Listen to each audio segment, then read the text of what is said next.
o guardia estaba no seu puesto onde o deixaran. Dice que eu que non podía vir pola carretera. Pa onde vai? Eu vou botar a agua aí aos prados. Usted non sabe que ben Fran que non se pode andar pola carretera? Este é o meu camiño para ir. Pero como pode ir usted por aquí? Pois eu vou, non lle fago mal a ninguén. Eu contestáballe porque lle contestaba o normal. Eu contestaba o normal.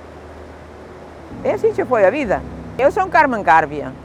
Nací o ano 1935, 19 de julio. Franco viña a pescar, claro. Pois cando viña a pescar, resguardaban o río para telo xa, como se di, que non era castizado dos outros pescadores. Porque como era o jefe da nación. Non sabes? Os dos guardias xa unha semana ou dúas antes xa estaban por aí vigilando.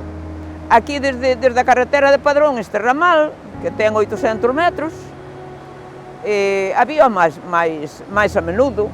Despois na carretera de Padrón había un, pero non tan xuntos. Diz que pescaba sempre. Dicíano que eu non viña a ver, nin eu nin ninguén. Ali só estaban os guardias, a malos que viñan con el. Traían cada coche. E despois os guardias estaban parados, pois outros andaban seguido, para un lado e para outro. Porque como aquí era un bosque, terían medo que lle dera un bolazo, non sabes? Un guardia que estaba aí no lugar de Baliñas, onde teña o meu irmán, ese guardia tiña unha fame como ele tería nos outros. Ou se cadra, porque hasta non lle deixaban traer bolsa, non lle deixaban traer nada. Moita fame. E meu irmán veu traer un carro de maíz á casa. E nós quedábamos pañando, a miña cuñada e papá, noutro sitio. E ele veu á casa. Chegaba, volcaba e dixolle un guardia: ai, usted non me podería, teño unha fame que ainda non se dá unha idea. Non te das unha idea.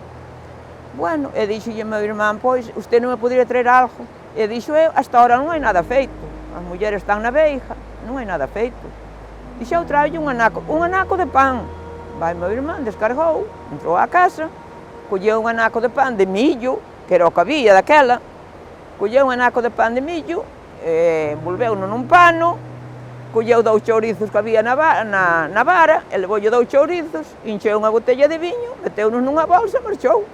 E doulle ao guardia, o guardia, bueno, botouse a comer, tiña unha famiña, decía meu irmán, é que me daba unha pena o velo comer. E dixolle: mira, ti cousa que, doulle o nombre, cousa que precises de min, porque ti mataches má fame que xa non resistía máis, e daqui non podía marchar. En tempos, isto non tiña fama. Viñan a pescar os de por aquí.